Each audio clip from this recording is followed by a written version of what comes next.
We'd love to know, which geographical location are you joining from today? At home? On the go? Share with us below.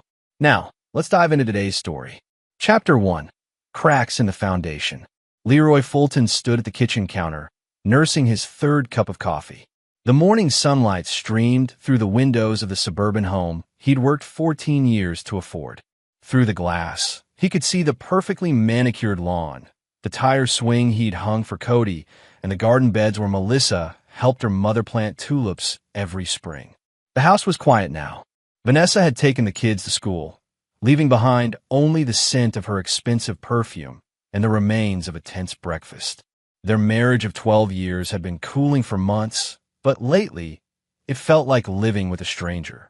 "Another late night at the office?" she'd asked last night, her voice carrying an edge he couldn't quite place. "The Hendrickson project isn't going to finish itself," Leroy had replied, loosening his tie. As a senior architectural engineer, his expertise came with demanding hours. "You know how it is, Van."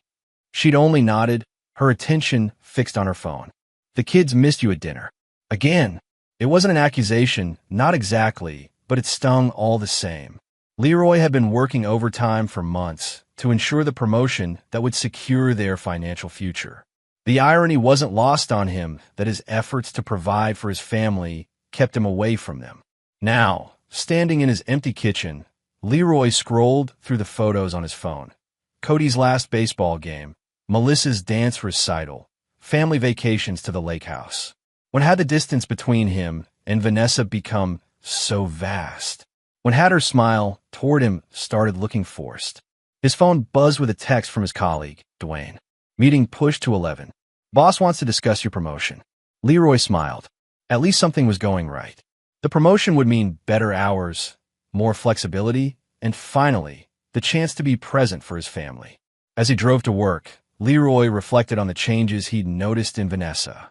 Her sudden interest in fitness, new wardrobe, and hours spent at the neighborhood book club. She'd been distant, distracted. He'd attributed it to her frustration with his work schedule, but something nagged at him. Something wasn't right. "You're overthinking," he muttered to himself as he pulled into the parking garage. Fix the promotion, fix the hours, fix the marriage. At the office, Dwayne met him with a firm handshake. "Today's the day, man. Regional Director Fulton has a nice ring to it." "Let's not get ahead of ourselves," Leroy said, but he couldn't help smiling. This promotion meant everything. The meeting went perfectly. By noon, Leroy was officially the new Regional Director of Engineering. He immediately called Vanessa to share the news. "That's wonderful," she said, her voice oddly flat. "We should talk when you get home tonight." The ominous tone made his stomach drop. "Everything okay?" "We'll talk tonight," she repeated before hanging up. Throughout the afternoon, as colleagues congratulated him, Leroy's mind kept wandering to Vanessa's response. He left work early, stopping to pick up champagne and flowers. Whatever was wrong, they would fix it. With his new position, he could finally be the husband and father they deserved. When he arrived home, Vanessa was waiting in the living room, hands clasped in her lap. The children were nowhere to be seen. "Where are the kids?" Leroy asked, setting down his gifts. "At my sister's." Vanessa's face was composed, but her eyes were red-rimmed. "We need to talk, Leroy." He sat across from her, the champagne forgotten. "What's going on?" "I've been thinking about this for a long time," she began, her voice steady. "We've been growing apart. You're always working, and the kids, they need stability." Leroy leaned forward. "That's why I've been working so hard for this promotion. Things will be different now. Better hours, more time with you and the kids." "It's too late for that," Vanessa interrupted. We need space. I think you should move out for a while. Temporarily." The words hit him like a physical blow. "Move out?"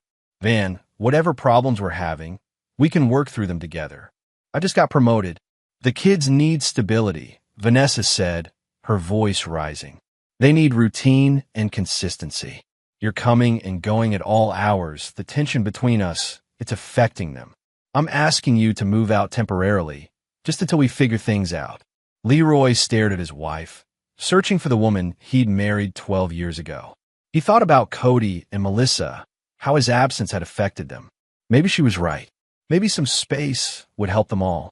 How long is temporarily, he asked quietly. A few weeks. A month at most, she replied, looking relieved. We'll go to counseling, figure out what's best for the kids. Against his better judgment, Leroy agreed. For the kids. He would do anything for them. That night, he packed a suitcase and checked into the residence in Nir's office.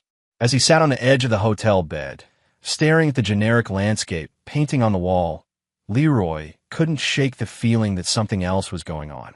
Something Vanessa wasn't telling him. Chapter 2. The Revelation. A week passed with minimal contact from Vanessa.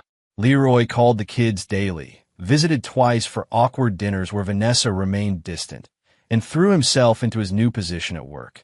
The separation was supposed to give them clarity, but Leroy felt only a growing unease. Have you considered that there might be someone else? Dwayne asked over lunch at their usual spot near the office. Leroy set down his sandwich. Vanessa wouldn't do that. Dwayne raised an eyebrow. New clothes, sudden interest in fitness, mysterious book club meetings, asking you to move out temporarily. Come on, man. We've been together since college, Leroy protested, but doubt had taken root. She wouldn't throw that away. For your sake, I hope you're right, Dwayne said. But maybe do a drive-by, just to ease your mind. The suggestion lingered as Leroy returned to work. That evening, instead of going back to his hotel room, he found himself driving through his neighborhood, toward the home he'd been asked to leave. As he approached, he slowed down. The evening was warm, and several neighbors were out in their yards. His neighbor, Boyd Hughes, was mowing the lawn. Boyd had moved in next door about a year ago after his divorce. He was a physical therapist who worked at the local medical center, friendly enough, though Leroy had always found something off-putting about him. Leroy was about to drive past when the front door of his house opened. Vanessa emerged carrying a glass of what looked like lemonade. She crossed the lawn to where Boyd was finishing up with the mower. Leroy watched, his hands tightening on the steering wheel as she handed Boyd the drink. He could justify that. A neighborly gesture, nothing more. What he couldn't justify was what happened next. Vanessa leaned in and kissed Boyd, not a friendly peck, but the kind of kiss reserved for lovers. Boyd's arm snaked around her waist, pulling her close. Leroy felt physically ill. He pulled over, unable to drive, his vision blurring with anger and betrayal. As he sat there, trying to process what he'd seen, the front door opened again. Cody and Melissa ran out, racing toward Boyd with obvious excitement. "Daddy," they shouted in unison, throwing themselves at him. Boyd caught them, laughing, swinging Melissa up while ruffling Cody's hair. The tableau was perfectly domestic, a happy family enjoying the evening together. Except it was Boyd in Leroy's place, with Leroy's wife and Leroy's children. The shot gave way to a cold rage unlike anything Leroy had ever experienced. Everything clicked into place. The distance, the book club meetings, Vanessa's insistence that he move out. It hadn't been about space or stability for the kids. It had been about clearing the way for Boyd to take his place. Leroy started the car and drove away before they noticed him. He needed time to think, to plan, because one thing was certain, this betrayal would not stand. That night, he called a real estate agent and instructed her to list the house for sale immediately. The property was in his name. His inheritance had paid for the down payment. Legally, he had every right to sell it. "Are you sure about this, Mr. Fulton?" the agent asked. Typically, in a marital separation, "I'm sure," Leroy said, his voice calm despite the storm inside him. "I want the for sale sign up tomorrow." Next, he called Omar Hendricks, the best divorce attorney in the city. He explained the situation, including the affair and his children calling another man daddy. "Document everything," Omar advised, "and don't confront them yet. We need to build our case first." Leroy hung up, his mind racing with questions. How long had this been going on? Did everyone know except him? How could Vanessa and Boyd have manipulated his children into calling another man daddy in just 1 week? The answers would come. For now, Leroy focused on one thing. They would pay for this betrayal. All of them. Chapter 3. The Declaration of War. The for sale sign went up the next day, just as Leroy had instructed. He parked down the street, watching from a distance as the real estate agent hammered it into the front lawn. Within an hour, his phone exploded with texts and calls from Vanessa. He ignored them all, savoring her panic. Finally, he answered. What the hell are you doing? Vanessa demanded, her voice shrill. You can't sell our house. Actually, I can, Leroy replied calmly. The deed is in my name. My inheritance, my house. The children. Don't you dare talk to me about the children. Leroy cut her off, his voice dangerously quiet. I saw them yesterday, Vanessa. I saw them call boy daddy. A beat of silence followed. Leroy, I can explain. Save it for the divorce proceedings, he said. I've already retained an attorney. Expect to be served tomorrow. Please, let's talk about this like adults, Vanessa pleaded, her tone shifting to conciliatory. For the sake of the kids who call another man daddy, Leroy laughed bitterly. Tell me, how long has this been going on? Weeks? Months? The entire time I was working overtime for that promotion to give you and the kids a better life. Another pause. It's complicated. It's really not, Leroy said. You betrayed me. You betrayed our family. And you turned my children against me. That's not fair. The kids are confused. They seem pretty clear on who their daddy is now, Leroy retorted. I wonder what the judge will think about that. You're being irrational, Vanessa said, desperation creeping into her voice. Please just come home. We can work this out. I'm being perfectly rational, Leroy replied. And that house isn't my home anymore. Not with you and Boyd playing house there. What do you want? Vanessa asked finally. Leroy's voice hardened. I want you to understand exactly what you've done. I want you and Boyd to feel what it's like to have everything taken away. And I'm just getting started. He hung up, a grim satisfaction replacing the hollow ache in his chest. The betrayal still hurt. It would probably always hurt, but now he had purpose. They thought they could steal his life, his family. They were about to learn how wrong they were. That evening, Leroy met with Omar to formalize their strategy. The attorney listened as Leroy laid out everything he knew about the affair. We'll file for divorce on grounds of adultery, Omar said, making notes. And we'll push for full custody. Full custody? Leroy hadn't considered that.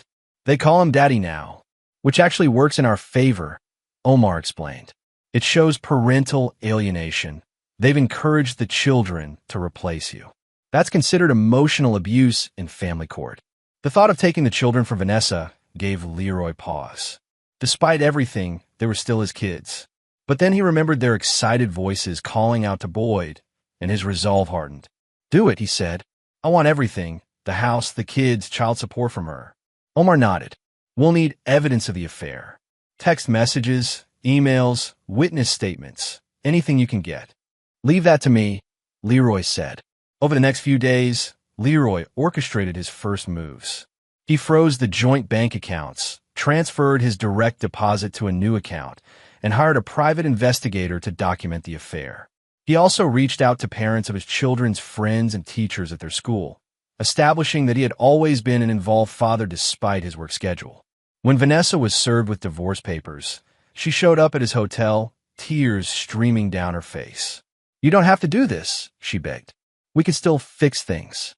Leroy regarded her coolly. There's nothing to fix. You made your choice. The kids are devastated about the house, she said. They don't understand why you're doing this. I'm sure Boy can console them, Leroy replied. Since he's daddy now. Vanessa flinched. That was a mistake. They were confused. Save the lies for someone who still believes them. Leroy cut her off. You made your bed with Boyd. Now you both get to lie in it. As Vanessa left, Leroy felt a moment of doubt. Was he going too far? Then he remembered the kiss, the children's excited voices calling another man daddy, and the weeks, maybe months, of deception. No, he wasn't going too far. In fact, he was just getting started. The house sale and divorce were only the opening moves. The real revenge was still to come. Because Leroy Fulton never forgot a betrayal. And he never, ever forgave one. Chapter 4. Gathering Intelligence. 2 weeks after filing for divorce, Leroy moved into a sleek downtown apartment.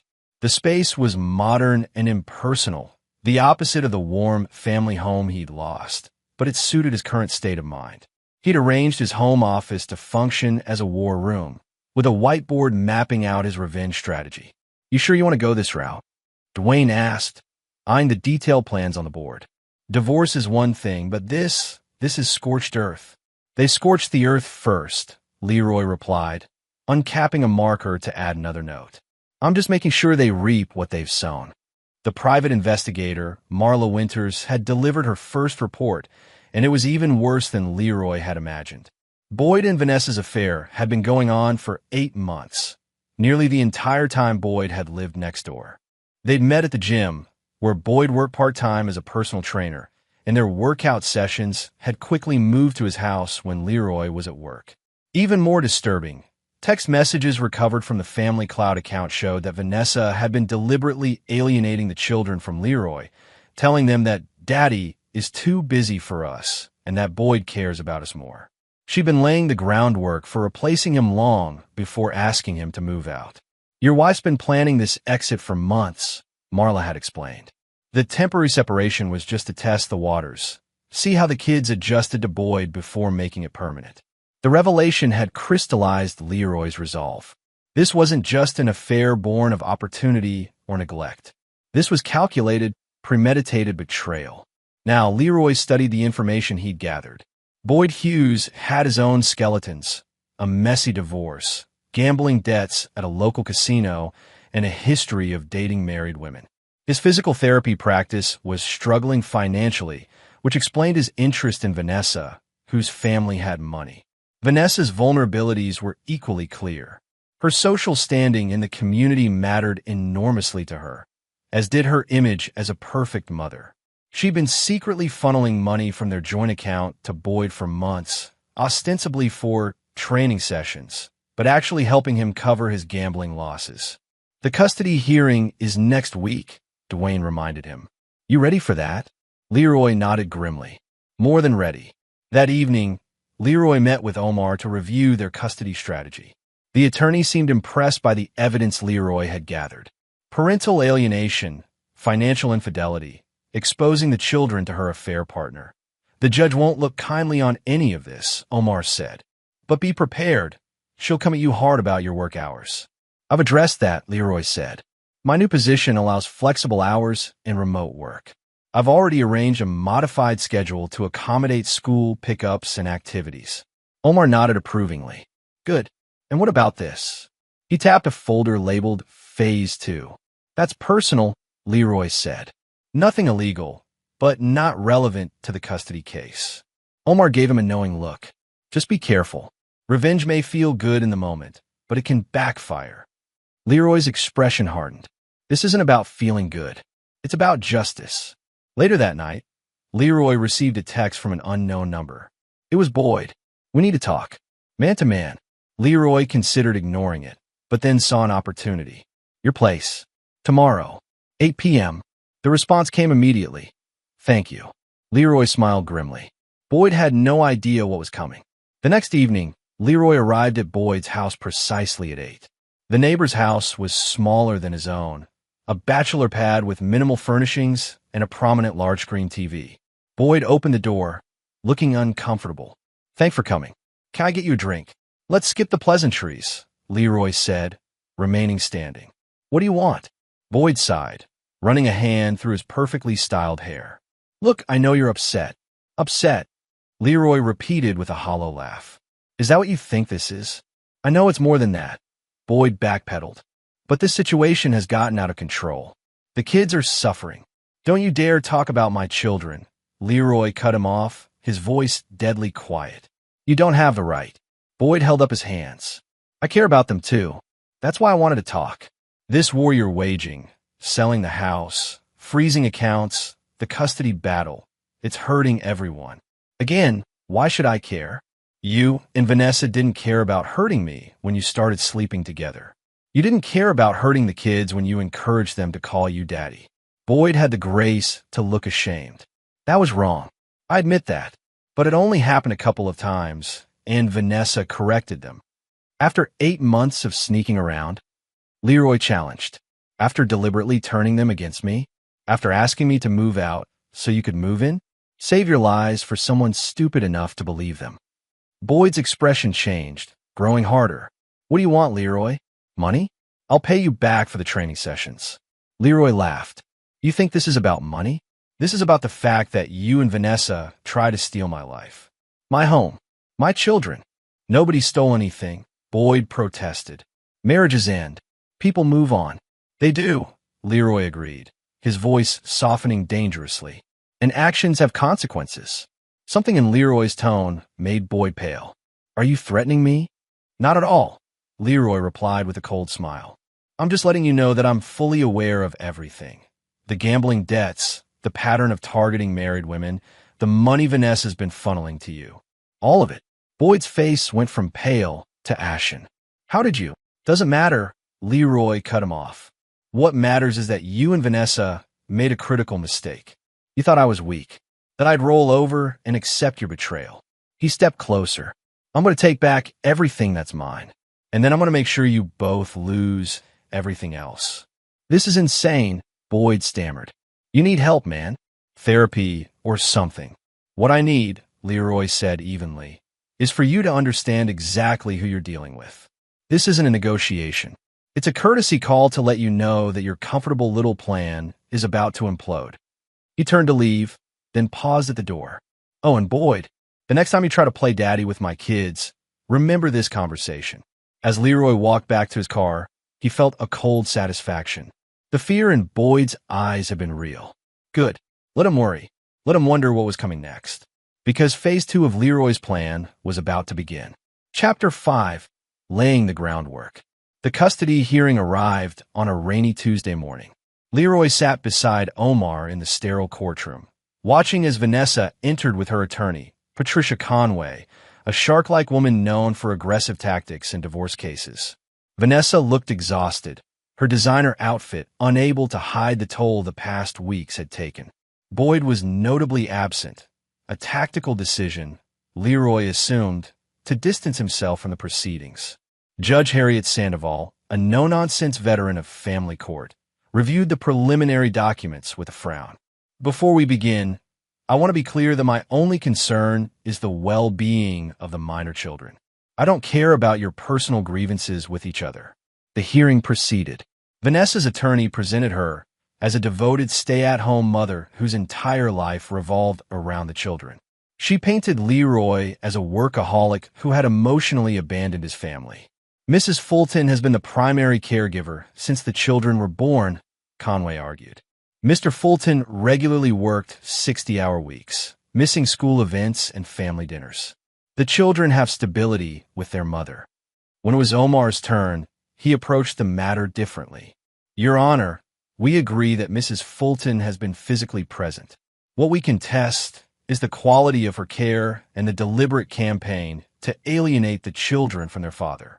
He presented the evidence, text messages where Vanessa told the children that Daddy doesn't want to be with us anymore, records showing that she had scheduled important school events during Leroy's planned visitation times, and testimony from Melissa's teacher that Vanessa had instructed the school to remove Leroy from the emergency contact list weeks before the separation. Then came the bombshell, photos from the private investigator showing Boyd and Vanessa together, dating back 8 months, along with bank records of the money transfers. Mrs. Fulton has been conducting an affair with a neighbor for 8 months, Omar stated. She has exposed the children to this relationship, encouraged them to call this man daddy, and used family funds to support his gambling addiction. Vanessa gasped, her composure cracking. That's not true. Boyd doesn't have a gambling problem. Judge Sandoval's gaze sharpened. Mrs. Fulton, you will speak only when addressed by the court. Conway tried to recover, arguing that Leroy's evidence was obtained unethically, but the damage was done. The judge had seen the bank records, the texts, the timeline of deception. When Leroy took the stand, he spoke with calm sincerity about his love for his children and his new work arrangements that would allow him to be present for them. I worked those long hours to provide for my family, he explained. The promotion I recently received was the goal I'd been working toward. Better pay, better hours, the ability to be more present. I never imagined my wife was using my absence to replace me in my children's lives. By the end of the hearing, Judge Sandoval looked troubled. I'll render my decision within the week, she announced. In the meantime, the current visitation schedule will remain in effect. Outside the courtroom, Conway approached Omar and Leroy with a proposal. My client is willing to discuss a more equitable custody arrangement and property division if Mr. Fulton will reconsider selling the house. Leroy met Vanessa's pleading gaze across the hallway. Tell your client that ship has sailed, he replied. We'll wait for the judge's ruling. Later that day, Leroy received an unexpected visitor at his apartment. Trish Winters, Vanessa's best friend since college. He almost didn't answer when the concierge called up, but curiosity won out. Trish looked uncomfortable standing in his minimalist living room. I probably shouldn't be here, she began, declining his offer of a drink. But I thought you should know some things. About Vanessa and Boyd? Leroy asked, gesturing for her to sit. Trish nodded, perching on the edge of the sofa. It's worse than you think. Boyd approached Vanessa, not the other way around. He had this whole system. Find unhappy wives at the gym, become their trainer, their confidant, then their lover. Leroy's jaw tightened. And you knew about this? Not at first, Trish admitted. Vanessa only told me they were having problems with you. By the time I realized what was really happening, they were already... She trailed off. Sleeping together, Leroy finished flatly. Trish nodded miserably. I told her to end it, to come clean with you. But Boyd had convinced her that you didn't really care about her or the kids anymore. And the children calling him daddy, that was his idea too, Trish said, looking genuinely disgusted. He told Vanessa it would help them adjust to the new family structure. I thought it was sick, but Vanessa was completely under his spell. Leroy processed this information, adding it to his mental file. Why are you telling me this now? Trish sighed. Because after the hearing today, I saw who Boyd really is. When the judge seemed to be leaning your way, he told Vanessa that maybe they should cut their losses, meaning her and the kids. He's already seeing someone else, Leroy, some divorcee from his gym with a hefty settlement. The revelation should have brought satisfaction, but Leroy only felt a deep, cold anger. Not just at Boyd now, but at Vanessa for being so easily manipulated for putting their children in this position. Does Vanessa know you're here? He asked. Trish shook her head. She wouldn't listen anyway. Boyd has convinced her that you're the villain, that you're being cruel and vindictive. I am being vindictive, Leroy acknowledged, but only because they tried to take everything from me. After Trish left, Leroy updated his revenge board with the new information. Boyd's pattern of targeting vulnerable married women, his quick pivot to a new prospect when things got difficult. These were weaknesses Leroy could exploit. Phase 2 would require precision timing. The custody decision, the house sale, and his next moves all needed to align perfectly. Leroy picked up his phone and made a call to Marla, the PI. I need everything you can get on Boyd's new target, he instructed. And I mean everything. The woman's voice was clipped, professional. I'd advise against direct confrontation or harassment, Mr. Fulton. Nothing like that, Leroy assured her.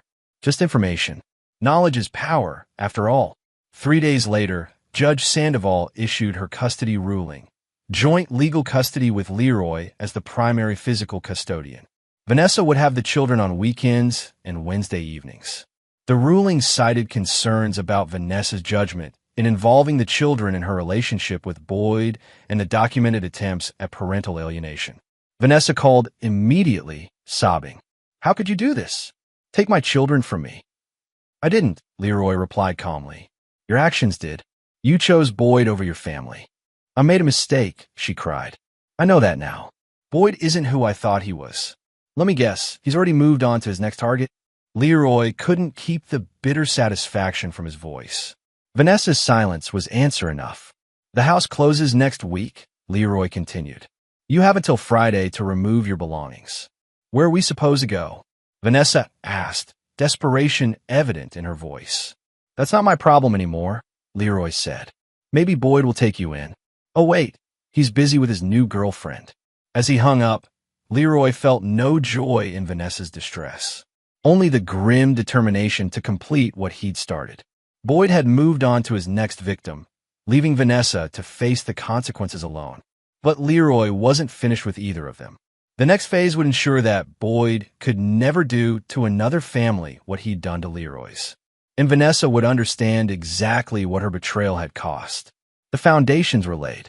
Now it was time to build the trap that would destroy them both. Chapter 6. The trap is set. The closing on the house went smoothly.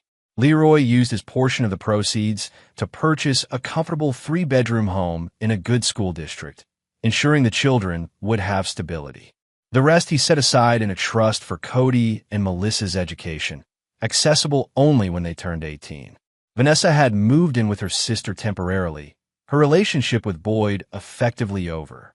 According to Trish, who had become an unexpected ally, Boyd had completely ghosted Vanessa once the custody ruling came down, moving on to his new target, Renee Simmons, a recently divorced pharmaceutical sales rep with a substantial settlement. She's devastated, Trish reported during one of their coffee meetings. Not just about Boyd, but about losing primary custody. She finally sees how she was manipulated, but it's too late. Leroy felt a flicker of pity, quickly extinguished by the memory of his children calling another man daddy. She made her choices, he said simply. The first weekend the children came to stay at his new house was tense. Cody, at 10, was old enough to understand some of what had happened and regarded Leroy with wary resentment. 8-year-old Melissa was confused and tearful, asking repeatedly when they could go home. "This is your home now," Leroy explained patiently, showing them their rooms, decorated according to their preferences. "At least part of the time, you'll still see Mom on weekends." "And Boyd?" Cody asked, a challenge in his young voice. Leroy crouched to his son's level. "Boyd won't be around anymore. He and your mom aren't together now." Melissa's face crumpled, but he said he was going to be our new daddy. The pain was sharp, but Leroy kept his expression gentle. "I know things have been confusing, but I'm your dad. I've always been your dad, and I always will be. No one can change that." Over dinner, he avoided discussing Vanessa or the divorce, instead focusing on their interests and school activities. Slowly, the tension eased. By bedtime, Melissa had curled up beside him on the couch, and Cody had begrudgingly shown him his latest video game progress. It wasn't perfect, but it was a start. Rebuilding his relationship with his children would take time, but Leroy was committed to the process. They were innocent victims in this mess, manipulated by the adults they trusted. The following week, Leroy implemented the next phase of his plan. With Marla's help, he compiled a comprehensive dossier on Boyd's predatory pattern, the married women he'd targeted at the gym, the financial support he'd extracted from them, and his swift abandonment when things got complicated. He arranged a meeting with the owner of the health club where Boyd worked as a trainer. "I'm not here to cause trouble," Leroy assured the nervous manager, Carlton Mills. "I just think you should be aware of what's happening on your premises." He presented the evidence, statements from 3 women Boyd had pursued, bank records showing the money Vanessa had given him, and documentation of his gambling debts. "He's using your facility to target vulnerable women," Leroy explained. "Specifically, married women with access to financial resources. Once he bleeds them dry or things get complicated, he moves on to the next target." Carlton reviewed the material with growing alarm. "I had no idea. We've had a few complaints about him being too friendly with female clients, but nothing like this." "His latest target is Renee Simmons," Leroy added. "She trains with him Tuesday and Thursday mornings." "I'll address this immediately," Carlton promised. "This behavior violates every ethical standard we have." Boyd was fired the next day. According to Trish, who heard it from Vanessa, he was escorted out mid-session, his belongings from the employee locker room delivered to him in the parking lot. The timing aligned perfectly with Leroy's next move. Through Omar, he had quietly contacted the casino where Boyd had accumulated his gambling debts. The manager was very interested to learn about Boyd's sudden unemployment and his pattern of extracting money from vulnerable women. "We take problem gambling very seriously," the casino manager assured Omar. "We'll ensure Mr. Hughes is added to our exclusion list. And of course, we'll be pursuing collection of his outstanding debts." With Boyd's primary income gone and his access to the casino revoked, Leroy knew his financial situation would quickly become desperate. The gambling debts weren't huge, about $30,000, but without income and with his reputation in the physical therapy community now tarnished, Boyd would struggle to make payments. The next part required careful timing. Leroy had learned from Marla that Boyd had been falsifying some of his physical therapy credentials. He hadn't completed the continuing education requirements for his license renewal, but had submitted documentation claiming he had. An anonymous tip to the state licensing board would ensure that Boyd's private practice, already struggling, would come under scrutiny. But Leroy held that card for now, waiting for the right moment. Meanwhile, he focused on rebuilding his life with his children. The transition was challenging, but each week brought improvement. Cody gradually dropped his defensive attitude, and Melissa stopped asking about Boyd. They established new routines, new traditions. Vanessa, however, was struggling. Without Boyd or her children full-time, she seemed lost. Her sister was pressuring her to find her own place, but with no income of her own and the divorce settlement still pending, her options were limited. She's talking about moving back to her parents' place in Phoenix, Trish reported. She can't afford to stay here, especially with child support payments. The news gave Leroy pause. If Vanessa moved out of state, it would complicate the custody arrangement and potentially hurt the children. Tell her I'll meet with her, he said finally. Just her. No lawyers. They met at a neutral location, a coffee shop downtown. Vanessa looked thinner, her designer clothes replaced by jeans and a simple blouse. The confident, polished woman he'd married was gone, replaced by someone who seemed perpetually on the verge of tears. "Thank you for meeting me," she said, her voice subdued. "I wasn't sure you would." Leroy nodded curtly. "Trish mentioned you're considering moving to Phoenix." "I don't have much choice," Vanessa replied. "I can't afford to stay here. My parents offered me their guest house until I can get back on my feet. And the kids." Vanessa looked down at her coffee. "I was hoping we could revise the custody arrangement. Summer with me, school year with you, or longer visits during school breaks." Leroy considered his next words carefully. Despite everything, he didn't want to punish his children by depriving them of their mother. But he also wasn't willing to disrupt the stability they were finally establishing. "I'll have Omar draw up an amendment to the custody agreement," he said finally. "You keep your weekends when you're in town, plus extended time during school breaks. But the children stay with me during the school year." Relief flooded Vanessa's face. "Thank you. That's more than fair given—" She trailed off. "Given that you try to replace me with Boyd?" Leroy finished, his voice cooler now. "Given that you taught our children to call another man daddy?" "Yes, it is more than fair." Vanessa flinched. "I've apologized for that. I was wrong. Terrible, unforgivably wrong. Boyd manipulated me, but I let him. I betrayed you and the kids, and I'll regret it for the rest of my life." "Save the apologies," Leroy cut her off. "They don't change anything. What more do you want from me?" Vanessa asked, desperation edging into her voice. "You've taken the house, the kids, my reputation in the community. I'm moving halfway across the country. Isn't that enough?" Leroy regarded her dispassionately. "You chose Boyd over our family. You lied, cheated, manipulated our children. And when it all fell apart, you expected sympathy." He leaned forward. "Let me be perfectly clear. I will never forgive what you did. Ever. The only reason I'm being civil is for Cody and Melissa's sake."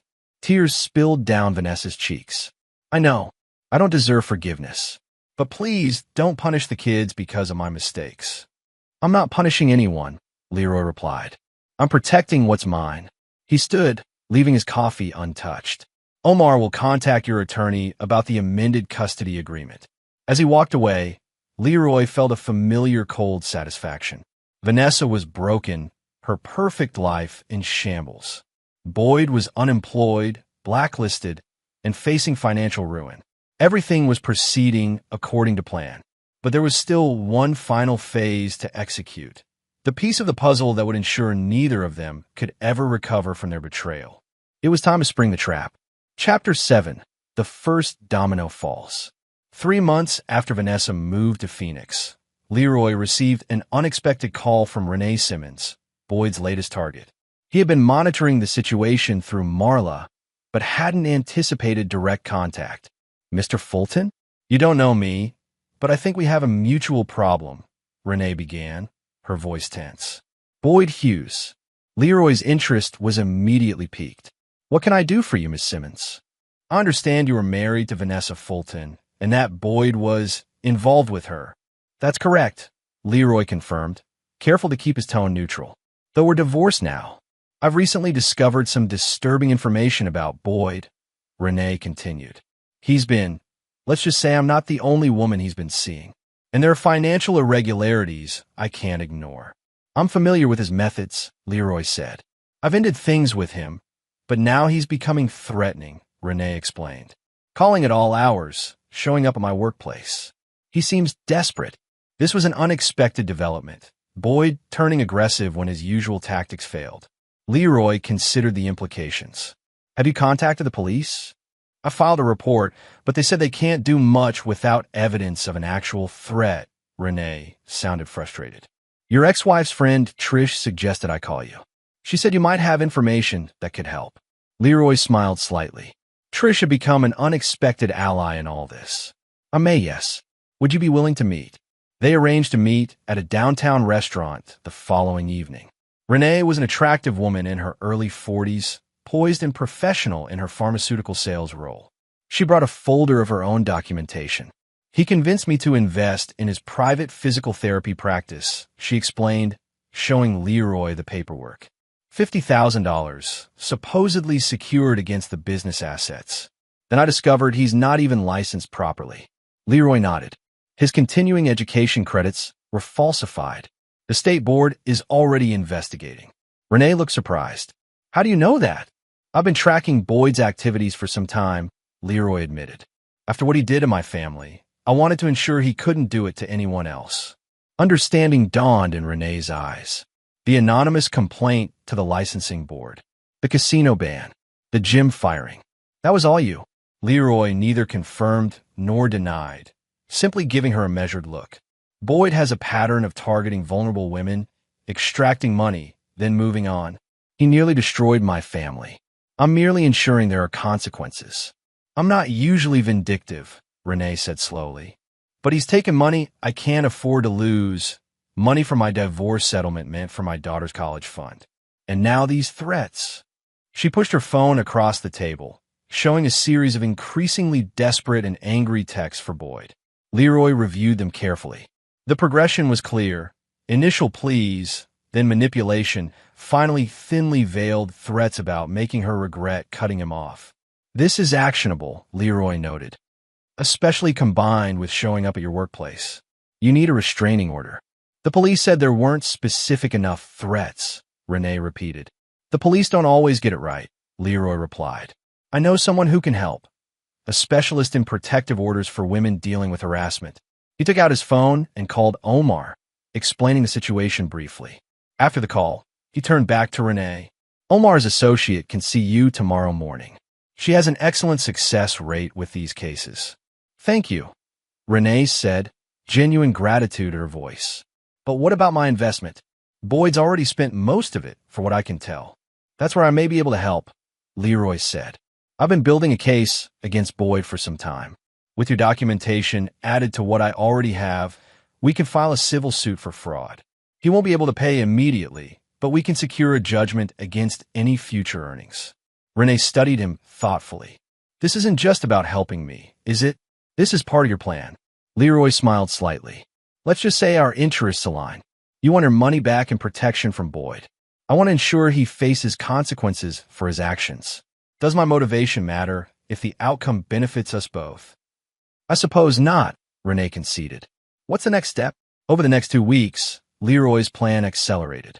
With Renee's documentation added to his own evidence, Omar filed a comprehensive civil suit against Boyd for fraud, misrepresentation, and harassment.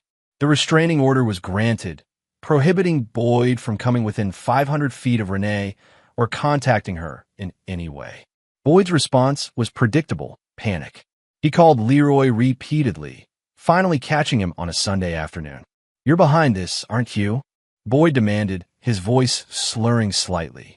The license investigation, the casino ban, and now this lawsuit with Renee. I have no idea what you're talking about, Leroy replied calmly. Bullshit, Boyd spat. You've been systematically destroying my life for months. This has to stop. Leroy's voice hardened.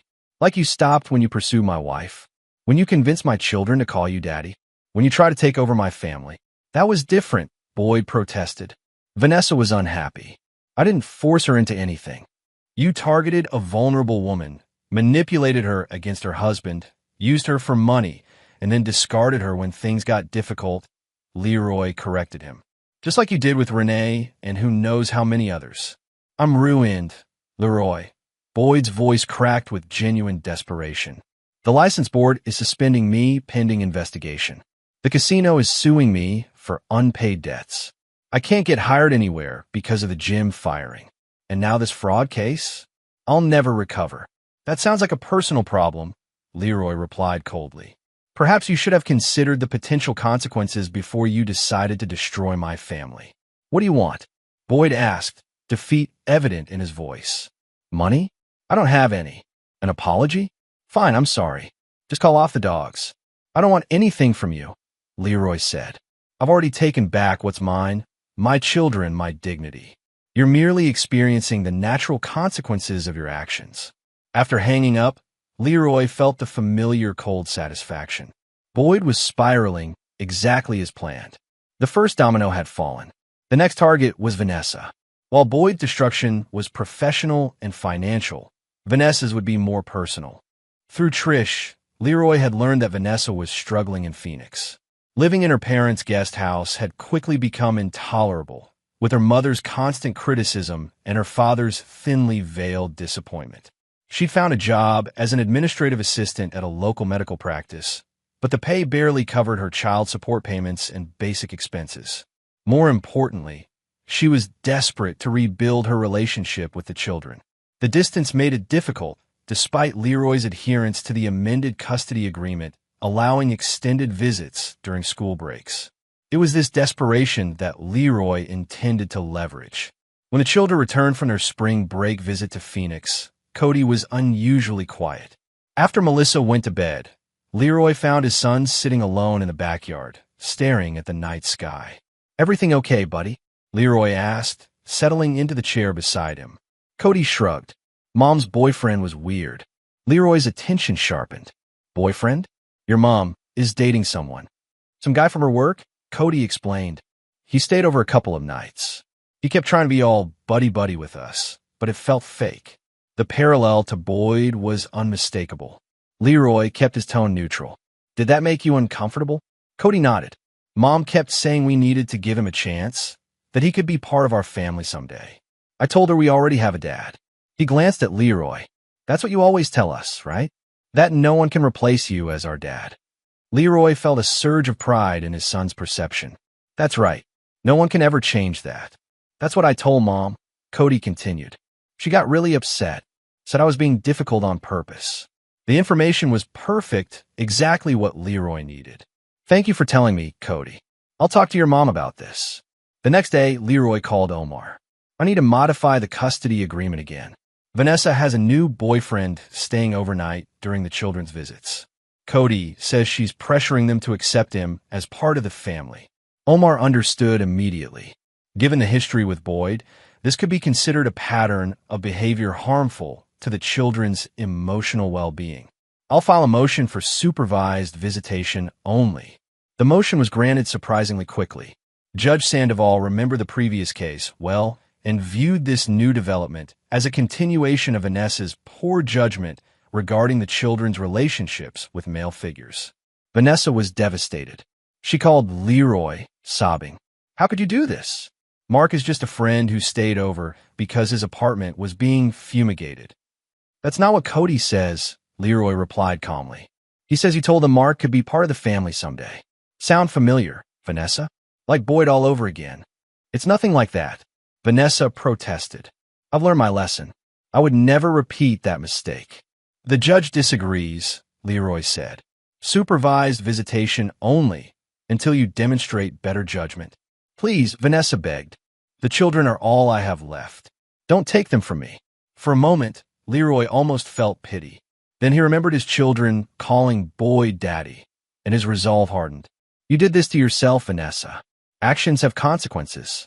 The final domino was about to fall. Chapter 8. The Wheels of Justice. 6 months into Leroy's campaign of retribution, the results were undeniable. Boyd Hughes had filed for bankruptcy, unable to pay the mounting judgments against him from the casino, Renee's fraud case, and various creditors. His physical therapy license had been suspended pending the investigation into his falsified continuing education credits, effectively ending his career. According to Marla's latest report, Boyd had left the state, moving to Nevada to work as a barback at a small casino, a humiliating step down for a man who once styled himself as a sophisticated professional. Vanessa remained in Phoenix, struggling with the limitations of supervised visitation and the financial strain of child support payments. Her parents' initial sympathy had soured into resentment, creating a tense living situation. She's talking about contesting the custody arrangement again, Trish reported during one of their regular updates. She's saying she'll prove you manipulated Cody into saying those things about Mark. Leroy had anticipated this. Let her try. Cody is old enough that the judge will interview him privately. He'll tell the truth. Don't you think this has gone far enough? Trish asked, looking troubled. Vanessa's a mess. She cries all the time, barely eats. Her relationship with her parents is falling apart. She lost her job last week. Why should I care? Leroy asked coldly. Trish sighed. Because you're not a monster, Leroy. What Vanessa and Boyd did was terrible, but this systematic destruction of their lives, it's changing you. Her words gave him pause. Had his pursuit of justice turned into something darker? He dismissed the thought. They had tried to steal everything from him, his family, his home, his identity as a father. They deserved everything that had happened to them. This isn't about revenge anymore, he told Trish. It's about protection. As long as Vanessa keeps trying to replace me with other men in my children's lives, I'll keep fighting her. But in the quiet moments, late at night when the children were asleep, Leroy sometimes questioned his own motivations. The cold satisfaction he felt at Boyd's downfall and Vanessa's struggles. Was that justice or something uglier? These reflections were interrupted by an unexpected development. Renee Simmons called with alarming news. Boyd's back in town, she said without preamble. And he's been asking about you. Leroy straightened in his chair. What do you mean? One of the trainers in my new gym knows him from before, Renee explained. Boyd approached him asking all sorts of questions about you. Your schedule, where you live, whether you're seeing anyone. It sounded concerning. Did he violate the restraining order? Leroy asked. No, he's been careful about that, Renee replied. But the way my trainer described it, Boyd seemed obsessed with you. Blamed you for everything that's happened to him. Leroy considered this information. Boyd had always struck him as a coward, more likely to run than confront. But desperation could change a man. Thank you for letting me know, he said. I'll take precautions. Those precautions included installing a security system at his home and informing his children's school about potential concerns. He also called Marla, requesting enhanced surveillance on Boyd's movements. 2 days later, Marla confirmed Renee's warning. Hughes is staying at the Motel 6 on Route 30, she reported. He's been drinking heavily and making threatening statements about you to anyone who'll listen. Has he attempted contact? Leroy asked. Not yet, Marla replied. But he's been driving past your house and the children's school. I've documented everything in case you need to file for a protective order. Leroy considered his options.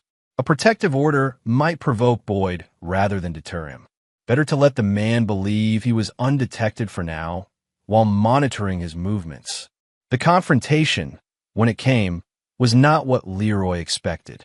He was working late at his office when the security desk called up. Mr. Fulton, there's a gentleman here insisting on seeing you. A Mr. Hughes. He seems agitated. Leroy's pulse quickened. I'll come down. In the lobby, Boyd looked like a shadow of his former self. Gone was the polished personal trainer with the perfect hair and confident smile. This Boyd was gaunt, with several days' stubble and bloodshot eyes. He reeked of alcohol. You finally got the guts to face me. Boyd slurred when he saw Leroy. Been avoiding me for days. Leroy remained calm. I've been aware of your presence, Boyd. The smart move would have been to stay in Nevada. Boyd's face contorted with anger. You ruined my life. Everything I built. Gone because of you. You built nothing, Leroy corrected him. You preyed on vulnerable women, stole their money, and moved on when things got complicated. I merely exposed what you already were. You had no right. Boyd took a step forward, drawing the attention of the security guard. Vanessa wanted me. The kids like me better than you. You couldn't accept that, so you destroyed everything. Leroy's voice turned glacial. You entered my home, slept with my wife, and encouraged my children to call you daddy. You have the audacity to stand there and claim I had no right to protect what's mine. Boyd's hand moved to his pocket, and Leroy tensed, but the security guard was faster, stepping between them. Sir, I need you to leave now, the guard told Boyd firmly, before I call the police. Boyd hesitated, then sneered at Leroy. This isn't over. Actually, it is, Leroy replied. You're finished, Boyd. You have nothing left to threaten me with. After Boyd was escorted out, Leroy called Omar. I need an emergency protective order. Boyd Hughes just confronted me in my office. He may have been armed. Within hours, a temporary protective order was in place. The police conducted a welfare check at Boyd's motel room, but reported he had already checked out. We'll patrol near your residence tonight, the officer assured Leroy. But you might want to consider staying elsewhere until we locate him. Leroy arranged for the children to stay with Dwayne and his wife for the night, then returned home to gather some essentials. As he was packing a bag, the doorbell rang. Checking the security camera, Leroy was stunned to see Vanessa standing on his porch. He opened the door cautiously. What are you doing here? He demanded. You're supposed to be in Phoenix. Vanessa looked terrible, thin, with dark circles under her eyes and a haunted expression. Boyd called me, she said without preamble. He's completely unhinged, Leroy. He threatened to hurt you and take the kids. Leroy's blood ran cold. When did he call you? About an hour ago, Vanessa replied, shivering despite the warm evening. He said he was going to make you pay, that he'd take everything from you like you took everything from him. The children are safe, Leroy assured her, surprised by her apparent concern. They're with Dwayne. Come inside. Once in the living room, Vanessa seemed to collapse in on herself. This is all my fault, she whispered. I let him into our lives. I believe his lies. And now he's threatening our children. The police are looking for him, Leroy said. There's a protective order in place. Vanessa laughed bitterly. A piece of paper won't stop him. You didn't hear him, Leroy. He's lost everything. He has nothing left to lose. Why come warn me? Leroy asked, studying her carefully. Why not just call? Because I needed you to believe me, Vanessa said simply. After everything, I know you have no reason to trust anything I say. But this is about our children. Before Leroy could respond, his phone rang. It was Marla. Hughes just checked into the Sunset Motel, 2 miles from your house, she reported. And he purchased a handgun 3 days ago at a pawn shop in Nevada. Legal sale, but concerning given his current state. Leroy's decision was immediate. Call the police. Tell them everything you know. He hung up and turned to Vanessa. Boyd has a gun. The police are being notified. Fear flashed across Vanessa's face. Oh God, what have I done? Bringing him into our lives, near our children. You need to leave, Leroy told her. Go to a hotel. Go back to Phoenix. Just get away from here until Boyd is in custody. Vanessa shook her head. No, I'm done running from my mistakes. I'm going to the police station to make a statement about his threats. Maybe that will help them find him faster. Leroy was surprised by her resolve. I'll drive you. As they headed to Leroy's car, a vehicle turned sharply into the driveway, blocking them in. Boyd emerged, unsteady on his feet, a pistol in his hand. Well, isn't this touching? He slurred, gesturing with the gun. The happy couple, back together. Leroy pushed Vanessa behind him. Boyd put the gun down. The police are already on their way. Boyd laughed, a broken sound. Of course they are. You've thought of everything, haven't you, Leroy? Always one step ahead. This won't solve anything, Leroy said calmly, though his heart was pounding. You're just making things worse for yourself. Worse? Boyd's laugh turned hysterical. How could anything be worse? I lost my license, my business, my reputation. I'm living in fleabag motels, working for minimum wage. And it's all because of you. No, Vanessa spoke up, stepping out from behind Leroy. It's because of me. I'll let you manipulate me. I betrayed my family for you. Leroy was just protecting what was his. Boyd's gaze shifted to Vanessa, his expression darkening. You're defending him now? After everything we had? We had nothing, Vanessa replied firmly. You used me to get what you wanted. You used my children. Boyd's hand tightened on the gun. Shut up. Both of you just shut up. Leroy tensed, ready to move if Boyd raised the weapon. But instead, Boyd seemed to deflate, the gun lowering slightly. I just wanted what you had, he said, his voice suddenly small. The perfect family, the nice house. Is that so wrong? You could have built your own life, Leroy replied. Instead, you tried to steal mine. In the distance, police sirens wailed. Boyd's head snapped up, panic replacing the brief vulnerability. No more talking, he snarled, raising the gun again. You took everything from me. Now I take something from you. Time seemed to slow as Boyd aimed the weapon. Leroy lunged forward, tackling Boyd just as the gun discharged. They crashed to the ground, wrestling for control of the weapon. Vanessa screamed, and then suddenly multiple police officers were there, shouting commands. Drop the weapon. Police. Boyd's resistance crumbled. The gun fell from his hand, and officers quickly secured him, pulling him away from Leroy. Are you hit? One officer asked Leroy, helping him to his feet. Leroy shook his head, breathing hard. No, we're okay. As Boyd was led to a police cruiser, he locked eyes with Leroy one last time. This isn't over, he called out. You'll never be free of me. Actually, it is over, Leroy replied calmly. Attempted murder with a firearm carries a minimum sentence of 20 years in this state. By the time you get out, Boyd, no one will even remember your name.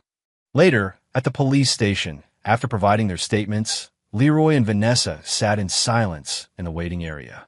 The adrenaline had worn off, leaving them both exhausted. Thank you, Vanessa said finally, for saving my life back there. Leroy nodded, but said nothing. I know you'll never forgive me, she continued. I don't expect you to, but I want you to know I regret everything. Not just because of how it turned out, but because of what I did to you and the children. Leroy studied her, seeing genuine remorse for the first time. What happens now, Vanessa? You go back to Phoenix, back to supervised visitation. She shook her head. I'm moving back here, if I can find work. I want to be closer to the kids, even if it's just for supervised visits. My parents are selling their house anyway, downsizing for retirement. And if Boyd makes bail, he won't, Vanessa said confidently. The detective said the judge would deny bail given the circumstances. She hesitated, then added, even if he did, I'm done being afraid. I let fear and insecurity drive me into Boyd's arms. I won't make that mistake again. Something had shifted between them, not forgiveness. Leroy knew he would never fully forgive her betrayal, but perhaps a recognition that they would always be connected through their children. I'll have Omar revise the custody agreement, he said finally. If you're living locally, we can adjust the visitation schedule. Still supervised, but more frequent. Tears filled Vanessa's eyes. Thank you. That's more than I deserve. Leroy stood, ready to leave. You're right about that, but it's what the children deserve. As he walked away, Leroy felt a strange sense of closure. Boyd would face justice for his crimes. Vanessa had finally acknowledged her role in the destruction of their family. The systematic revenge Leroy had orchestrated had accomplished its purpose. But the true victory, he realized, wasn't in their downfall. It was in his own resilience, in rebuilding a life for himself and his children from the ashes of betrayal. The wheel of justice had come full circle. Chapter 9. Ashes and Embers. 1 year after Boyd's arrest, Leroy stood in his backyard, tending to the grill as Cody and Melissa played with their friends in the sprinkler. The summer evening was perfect, warm air cooling as the sun descended, the scent of charcoal and marinated chicken, children's laughter carrying across the lawn. Need a hand with those? Dwayne asked, approaching with 2 beers. Leroy accepted one gratefully. Almost done. Kids worked up an appetite with all that running around. They stood in companionable silence, watching the children's antics. At 11, Cody was showing signs of the teenager he would soon become, while 9-year-old Melissa remained caught between childhood and the growing awareness of adolescence. You've done a good job with them, Dwayne observed.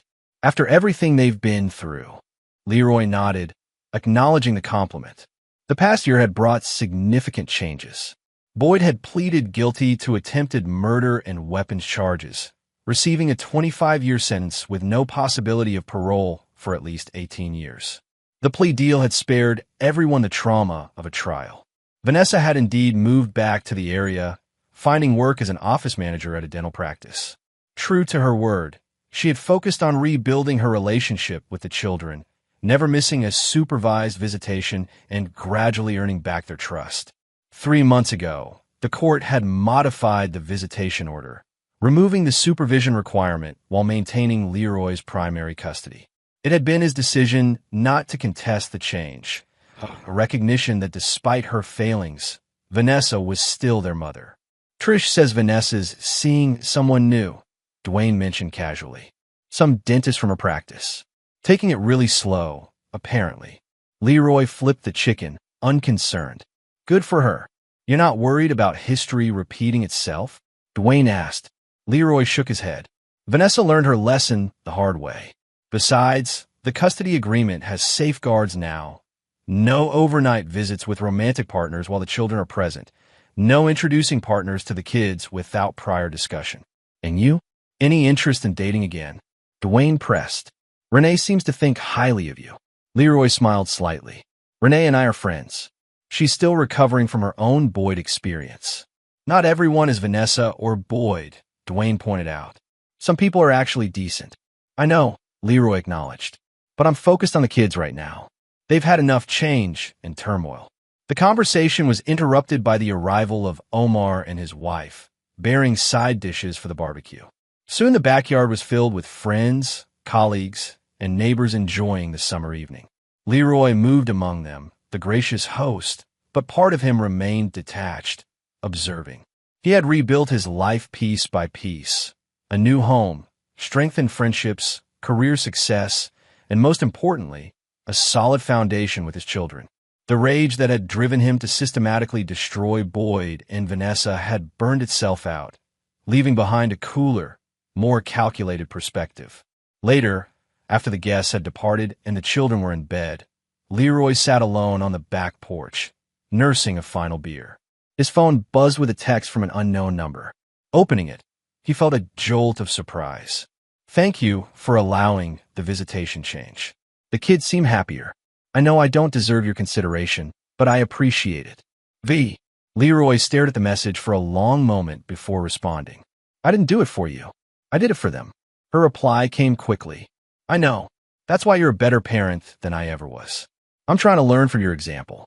Leroy didn't respond, but he didn't delete the message either. It represented something he hadn't expected. Acknowledgement from Vanessa that her betrayal had been wrong, not just because of the consequences she suffered, but because of the pain it caused. The following weekend, when he dropped the children off for their visit with Vanessa, he actually exchanged a few civil words with her. Not friendly, not warm, but not openly hostile either. Cody has a science project due Tuesday, he informed her. He's got the materials, but he'll need to work on it this weekend. Vanessa nodded. I'll make sure he has time. We can work on it together tomorrow. An awkward pause followed. Then Vanessa said, I've been meaning to ask. Melissa's birthday is next month. I know it falls on my weekend, but I was thinking we could do a joint celebration. Something small at the park, maybe? So she doesn't have to choose between us. The old Leroy would have refused outright, seeing it as Vanessa trying to insert herself back into his life. But the man he'd become recognized that this wasn't about him or Vanessa. It was about Melissa. That makes sense, he said finally. Let me know what you're thinking, and we'll coordinate. The relief on Vanessa's face was evident. Thank you. As he drove away, Leroy reflected on the journey of the past 2 years. From the devastating discovery of betrayal to the cold, methodical execution of revenge, and finally to this point. Not forgiveness, never that, but perhaps a kind of detached peace. Boyd remained in prison, his attempts to appeal his sentence denied. According to the last update Leroy had received, he'd become a model prisoner participating in therapy and educational programs. It meant nothing to Leroy. Boyd had made his choices and would live with the consequences for decades to come. Vanessa continued her efforts to rebuild her relationship with the children, accepting the limitations Leroy imposed without complaint. She would never again be the woman he had married, never again hold his trust or affection. But for the children's sake, he could maintain a civil coexistence. That evening, Leroy received an unexpected visitor. Renee Simmons stood on his doorstep, a bottle of wine in hand. "Thought you might want some company," she said with a slight smile. The first quiet weekend after the kids start visitation is always the hardest. Leroy raised an eyebrow. "Speaking from experience?" "My daughter visits her father every other weekend," Renee confirmed. 5 years post-divorce, and I still hate the silence when she's gone. He invited her in, appreciating her straightforward manner. They developed an unusual friendship in the aftermath of the Boyd situation. Two people who understood what it meant to be betrayed, to seek justice, and to rebuild. "How's the fraud case going?" Leroy asked as he poured the wine. Renee shrugged. "The judgment is just paper at this point. Boyd has nothing to pay with, and won't for decades. But it was never really about the money." "No," Leroy agreed. "It was about making sure he couldn't do it again." They sat in comfortable silence for a moment before Renee spoke again. "You know, I admire how you've handled all this. The revenge was thorough." She smiled slightly. "But you've moved beyond it. Some people get stuck in that phase, letting the bitterness consume them." "Who says I've moved beyond it?" Leroy challenged, though without heat. "The fact that you're allowing Vanessa more time with the kids," Renee pointed out. "The man consumed by revenge wouldn't do that." Leroy considered her words. "I haven't forgiven her, if that's what you're suggesting." "I'm not suggesting anything," Renee replied. "Just observing that you've prioritized your children's well-being over punishing their mother. That takes strength." Later, after Renee had gone, Leroy found himself reflecting on her observation. Had he moved beyond revenge? The cold satisfaction he'd once felt at Vanessa and Boyd's downfall had faded, replaced by something more complex. Not forgiveness. He would never forgive their betrayal, but perhaps a recognition that continuing to actively punish them served no purpose. The damage had been done. Justice, in its own way, had been served. Boyd would spend decades in prison. Vanessa had lost her marriage, her home, her reputation, and full access to her children. The systematic revenge Leroy had orchestrated had accomplished its purpose. Now, his focus was on building something new from the ashes of betrayal, a life centered on his children, his career, and the relationships with people who had proven their loyalty during the darkest times. The final test came 6 months later, when Vanessa requested a modification to the custody arrangement. She had been offered a significant promotion that would require occasional travel and asked for more flexibility in the visitation schedule. Omar advised against it. "We have the upper hand legally. There's no need to accommodate her career advancement." But Leroy found himself considering a different perspective. "The promotion means better financial security for the children," he pointed out. "And Vanessa has been consistent with visitation, following all the court's guidelines. Are you actually defending her?" Omar asked, surprised. "No," Leroy said firmly. "I'm being practical. The children benefit from her financial stability. And they're older now. Cody's almost 13. They understand the situation better." In the end, Leroy agreed to a modified schedule that allowed for some flexibility while maintaining his primary custody. It wasn't a concession to Vanessa, but a decision made in the best interests of Cody and Melissa. When he informed Vanessa of his decision, she seemed genuinely touched. "Thank you, Leroy. This means a lot. Don't mistake this for forgiveness," he said, his voice hard. "I will never forgive what you and Boyd did. Never." Vanessa's expression sobered. "I know. I don't expect forgiveness. I don't deserve it." "No, you don't," Leroy agreed. "But the children deserve parents who can at least be civil to each other." As the years passed, Leroy maintained this position. He never forgave Vanessa's betrayal, never fully trusted her again, never allowed himself to be vulnerable to her manipulation.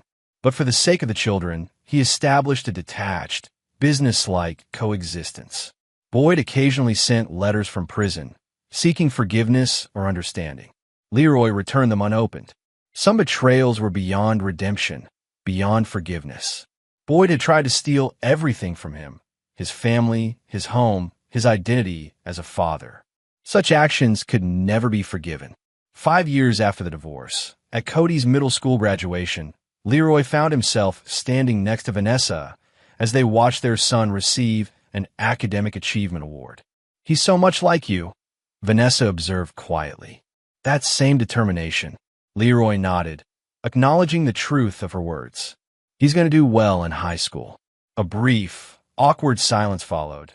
Then Vanessa said, I want you to know, I understand now why you did what you did. The revenge, the calculated destruction of Boyd and me. You were protecting what was yours. Leroy studied her for a moment. It wasn't just revenge. It was justice. Yes, Vanessa agreed, surprising him. It was justice. Harsh, but deserved. They didn't speak of it again. They didn't need to. The understanding between them was clear. What had happened could never be undone, never be truly forgiven, but they had found a way to coexist for the sake of their children. And for Leroy, that was enough. He had rebuilt his life from the ashes of betrayal, stronger and more resilient than before. He had protected his children, ensured justice was served, and emerged not as a victim, but as a survivor. In the end, that was the most complete revenge of all. And there you have it. Another story comes to an end. What did you think? I'd love to hear your thoughts in the comments below. If you enjoy this story, consider joining our community by subscribing. It means the world to us. For more stories like this one, check out the recommended videos on screen. And I'll see you there.